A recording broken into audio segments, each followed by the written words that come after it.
Welcome to Inside the Arena. I'm Philip Gabriel, and welcome to our show where we chat about the latest show coming to Riverside Community Players. And I am joined by Eric Modyman. And if Eric sounds familiar to you, you might remember him as the director of last year's The Curious Incident of the Dog in the Nighttime. Eric is back with us with our latest show, Ken Ludwig's Gods of Comedy. And I believe that this is his latest show, his newest show. I think that's his. I think that's the thing. Yeah, it's his latest published show. So of course, Ken Ludwig is a perennial favorite in late 20th, early 21st century theater. You've seen his work, Moon Over Buffalo. What is it? Lend Me a Tenor, Comedy of Tenors. I mean, the list goes on. So unless you've lived under a rock, you've seen or been in or directed something by Ken Ludwig. So his latest, Gods of Comedy, it's a little bit different. It's a little bit of a departure from Ken Ludwig, right? Yeah. It feels different. Why don't you walk us through this? Well, the story is about a classics professor who has found an amazing breakthrough, the find of the century. It is a old transcript of a show that has never been seen before, called Andromeda, and accidentally loses it. And during that moment of accidentally losing this amazing find of the century play, she cries out, "Oh, help me, ancient gods," and summons Dionysus and Talia, two gods of comedy that so are the literal gods of literal comedy. gods of so comedy. okay. So right. literally summons the gods of comedy, and they are sent on a quest to help her not only find this book, but to find adventure and to find a happy ending. And if they fail in their mission, then they will be cast aside to Hades, where they will be tortured for the next lifetime or so. Sounds very Greek. Exactly. Right.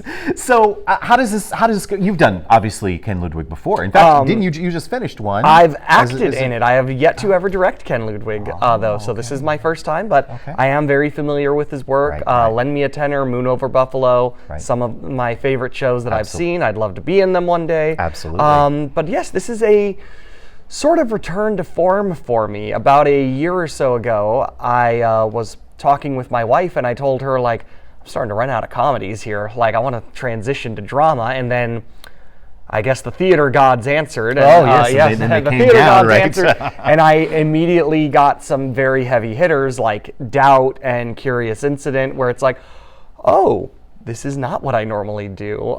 So it's been interesting directing some heavier shows, but it's also nice to step back into my wheelhouse of what I'm comfortable with. That's actually something I was going to talk to you about. I mean, you can't have two different shows between Curious Incident and Gods of Comedy, Ken Ludwig, and such a heavy show and Curious. How does that compare? Has it been an interesting transition for you, or? I will say with Curious Incident of the Dog, I definitely felt like I had to exert myself. Like, okay, this is something very different for me. I have to really step up my game. I can't drop the ball on this one.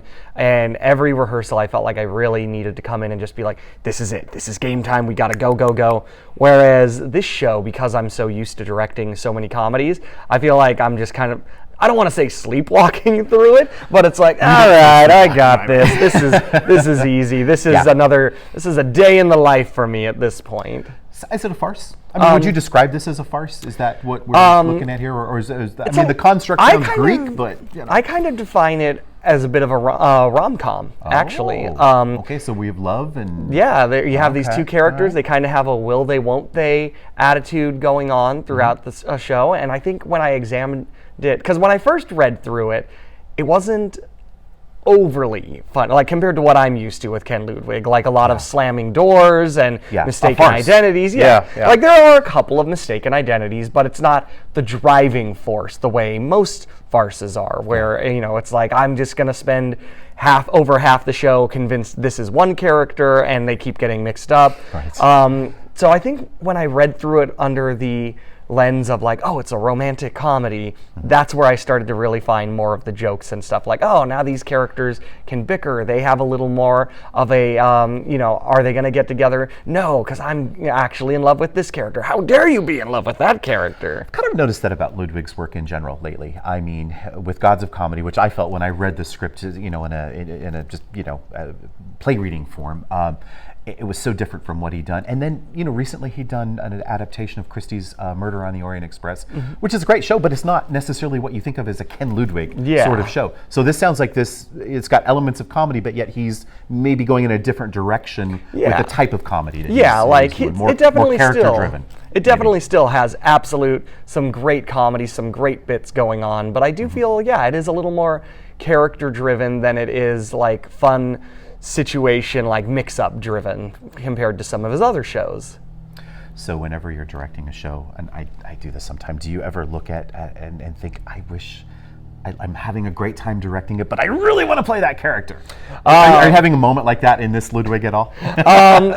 I would not say so, because there is a running gag of my directing career where I have consistently had to step in and play a part. In one show, I had to step in and play 4 different parts because people kept getting sick over and over, and I was like, guess I got to keep the show going. The show must go on. Exactly. So there are only 3 shows that I have done in my career that I would say I actively wanted to direct it and be in it simultaneously. Otherwise, I'm like, no, I'm just good directing it right now. I will just sit back and relax and enjoy the chaos for now. So I wouldn't say there's any in this one that I'm like, yes, I really need to be in it. But there are definitely other Ken Ludwig shows that I would definitely be tempted to be in, absolutely. But this one, I'm just enjoying directing and having a full cast for once. Isn't that nice? Yeah, it's always nice to get cast. Is there a moment when you're, do you know, I guess my question is, obviously you started out as an actor.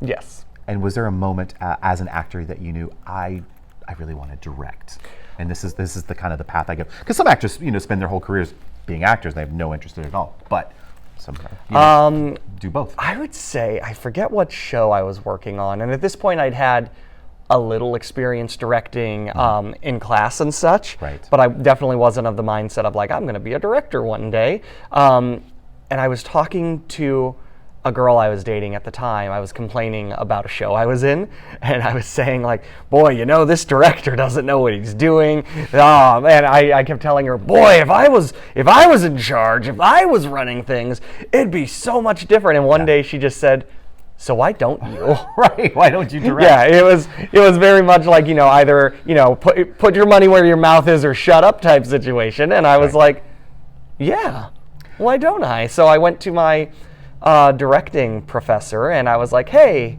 out of curiosity, if I were to decide like, I want to double major and be a director, how much more stuff would I have to do? And he literally looked over my record and he went, you would just need to take one more class. Like, that's all. You've done everything else. And so the just theater take gods just made take you a director. one last directing class, and there we go. And that is, it's funny because I still consider myself an actor and director, but I feel more people look at me and are like, Eric is a director who sometimes acts as well.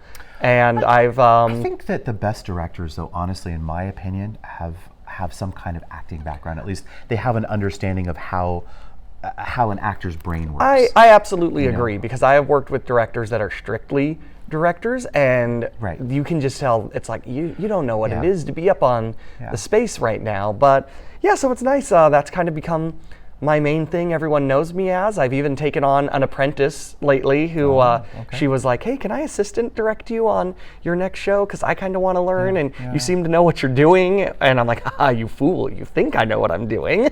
And then we've kind of developed a mentor relationship since then. So since Curious Incident last year here at this time, what's your life looked like theater-wise? It's running through everything I've done because I never stop. Sounds like you're busy. Let's see, after Curious Incident, there was Puffs, there was Midsummer Night's Dream, there was a one-man show that I did called Every Brilliant Thing. I was I traveled a lot. I went and saw Beetlejuice, The Play That Goes Wrong, Sweeney Todd, Shark is Broken, Back to the Future, all in New York. I was in a troupe called Drink Spear, where we would perform Shakespearean shows, and there would be drinking rules. The audience would buy us things. So trying to be King Henry V while getting a beer down, like, once more under the breach, dear friend, once more. Sounds like my kind of Shakespeare. Yeah, no, it was fun. It was great. It was a lot of fun. And then, I did another Ken Ludwig show, followed immediately by 39 Steps directing, and now I'm here, and after this, I am taking a very well-deserved break. Good for you. Good for you. We're looking forward to this. So in just a few moments, we're going to meet two of your cast members. Yes. And can you tell me a little about who they play? Yes. Well, Kayla is playing Talia. Okay. She is one of the gods. Yes. Well, technically a muse, speaking. Okay. But muse, demigod, god, it all gets mixed Kayla's up. a goddess. Exactly. We all know that anyway, right? But she is playing Talia, and she is a very beautiful and inspiring muse, but not the sharpest crayon, definitely. So sometimes she says things and gets a little ahead of herself, doesn't think things all the way through. And we have Sam, who is playing Ralph. He's one of the professors that is visited by these gods and gets swept up into all the craziness that they bring with them. And he has this very just like frantic energy to him, like, oh well, I'm just trying to study things, and then he gets swept up into this world with all these gods, and suddenly his eyes are open to the crazy possibilities of like all these things that I was telling Sam during rehearsal, these characters that you see come to life. This is like reading all your favorite Marvel and DC comic book characters and being like, oh, I love Batman and I love Spider-Man, and then just to find out one day, what if they're real? What if you actually met these characters, and how would you react when you suddenly see these fictional characters you've spent years reading about? And what if you met a Greek god? Exactly. Yeah. Oh, that sounds like a great what if. Well, we're going to be right back, and we're going to meet Kayla and Sam, and we'll continue the conversation. So we're going to take just a few minutes. There's going to be some important information on your screen, probably about ticketing and how to get all the tickets and the date runs and things like that. So give us just a moment. We'll be right back, and in the meantime, stay tuned to all that really good information.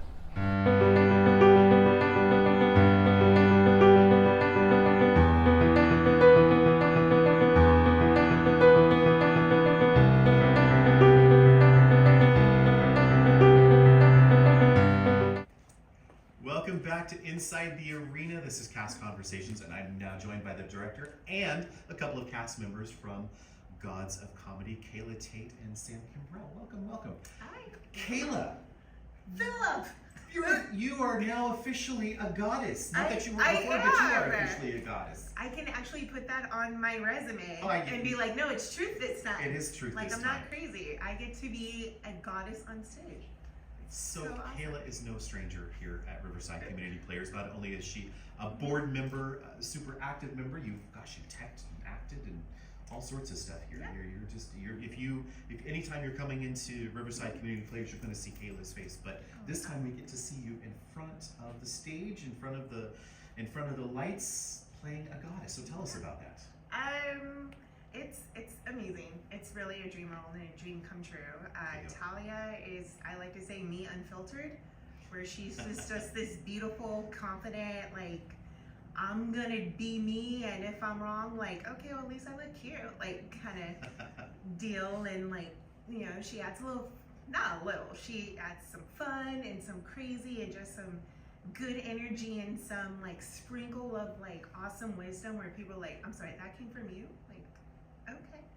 But no, she's a great character in Dream Role, and I am so grateful for Eric to cast me as this awesome Dream Role beautiful person. When he told me it, actually, I didn't believe it. I thought like he wanted me to like. Were you like, wait a minute, get out of here? No, I thought he was all like, Kayla, I want you to be Talia, and I'm thinking like, oh, he needs me to read it for someone who's auditioning, and I'm like on my way to the stage, he literally had to stop me and be like, no, in the show, and I was like, oh, That's a great casting moment, though. It is like it was so great. So thank you, Eric. I was so fortunate enough to work with him. I was his technical director for Curious, and so for him to be like my actual director on stage is really awesome as well. That's good. I'm looking forward to it. I'm looking forward to seeing it, definitely.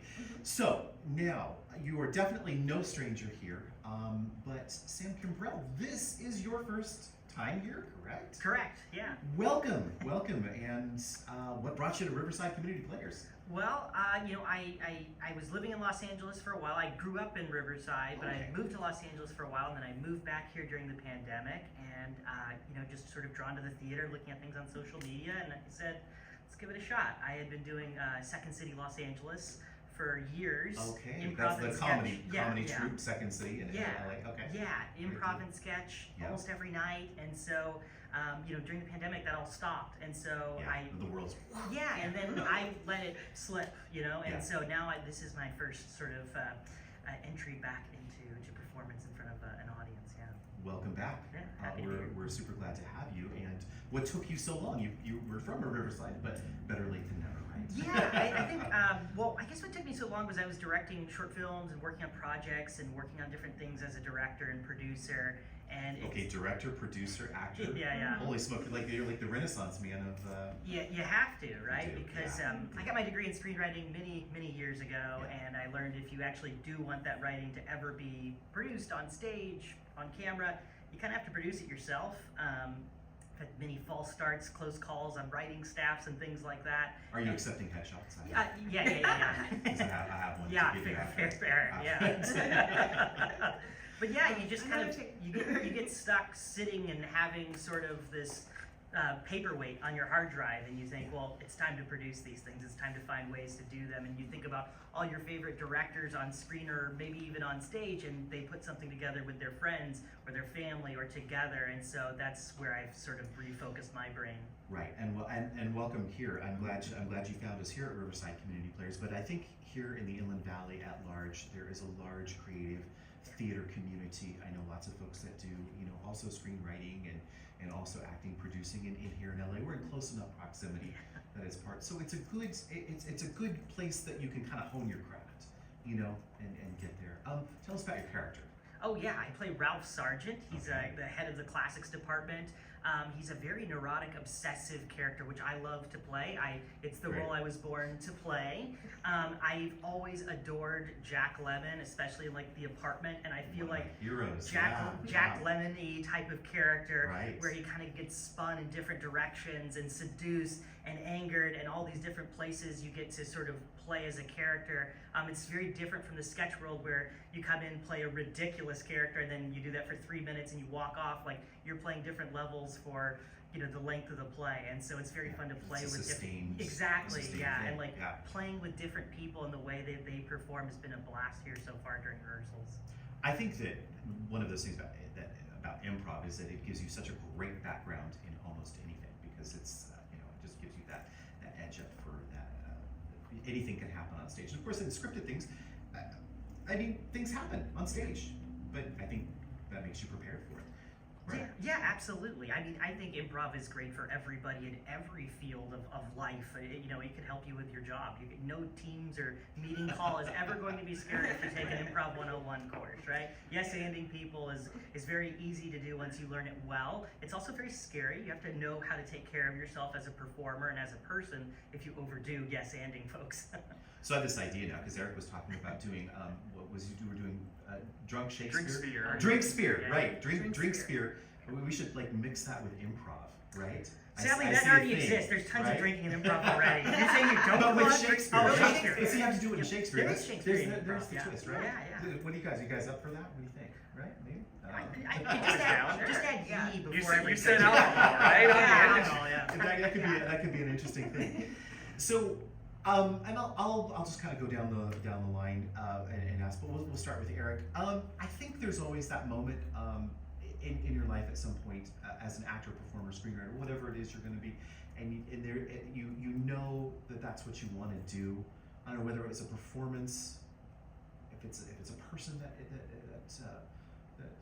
inspired you to do that. But do you have that moment? Do you have that memory, Eric, that just like I want to do this? Mine Michael was when Shaw. I was 16 years old. I was doing a junior theater production of Bye Bye Birdie. Oh. I was playing Mr. McAfee. It was one of my first times being like a bigger part in a show, and I remember doing my big number, kids, I don't know what's wrong with these kids today, and the audience just ate it up. Every time I came on, it felt like in Seinfeld, every time Kramer came through the door, the audience just woo, went nuts for him. And I remember after the first night having that, and for the first time, that feeling of I have the audience in the palm of my hand. I'm alive. Because I've had my parents try to set me up with so many things. They were like, get him into baseball, get him into soccer, get him into karate, get him into painting, get him into piano, and so many things that they tried making me do. None of it stuck, and that was the first time where I had the audience in my hand, and I remember thinking to myself, oh, this is it. This is the thing I want to do. And there's definitely been a few ups and downs, but I'd like to say that for 20 years now, that's a horrible number to think of, but for the last 20 years I've had a pretty good idea that this is the thing, that it's the only thing that has ever made sense to me given all these other opportunities that people have tried putting me in. It's like, nope, always comes back to performing. It's kind of funny. I think the performers, they do it because they have to do it. There's just like, there's no choice. I mean, a lot of times young people or parents will come up to me and say, oh, my kid wants to be an actor, what should they do? I'm like, yeah, don't. Find something else. Be a doctor. But unless it's just you don't have a choice. You just do it. Sam, what was your moment? Oh, my moment. I think it's a series of moments for me. Yeah. I think what first comes to mind is Phil Hartman on SNL playing Unfrozen Caveman Lawyer. Okay. Because he plays it so straight as a lawyer, but he's dressed as a caveman. Yeah. And I was like, oh, that's ridiculous. I want to do sketch comedy. That was the moment. And then as I got older, Albert Brooks's movies of like writing and directing, Defending Your Life, Lost in America, those moments where it's a writer performer, a neurotic, obsessed about certain things that are very pertinent and relevant to my life. And then I'd say and we bring this up, I feel like every rehearsal is The Simpsons, especially make you want to do comedy. There are so many times, when I direct, I definitely refer to The Simpsons a lot, and I will have times where people will be like, I didn't watch The Simpsons, and I'm like, you're not going to understand 50% of the notes I give to you, because half of them are like, in The Simpsons, Homer does this particular thing. Okay, casting note. So if you're going to audition for Eric, you need to seasons 3 through 9, preferably. And episodes. That's good to know. Yeah. Kayla, what was your the goddess? What was the goddess epiphany? I have to be the goddess now. I remember it was watching Newsies in the movie theater. Oh, yeah. And, at the end, Jack and the girl kiss. And I'm like, oh, I want to be the beautiful girl that gets kissed on stage or in the film. So it's about dating. Maybe. I'm not romantic at heart. But, no, and then just the whole movie of dancing, seeing the costumes, and then getting into theater and production and film and that creative process of the journey to make it. Correct me if I'm wrong. You went to school in New York, did you not? I went to New York Film Academy, yes. Yeah, New York. yes. To do this. So yeah, it's in your blood. It is what it is. Like I said, you do it because you have to do it. You can't do anything else. I think that's just a real common theme of artists and performers and that. And I think that's probably all the time that we have for, unfortunately, until the next time. But Gods of Comedy is opening here at Riverside Community Players on April 19th. April 19th, and it runs for 3 weekends. You can get your tickets through our box office website, and that's all that information will be up on the screen for you. You guys, it's been a real pleasure. I'm looking forward to seeing this show, and okay. Last question though: should I come opening weekend? You guys gonna be ready? Right? You should come to every show and pay full price. There we go. That's the answer. You are a keeper, actually. Would you like to be a member? Yeah. Okay, we'd love to have you.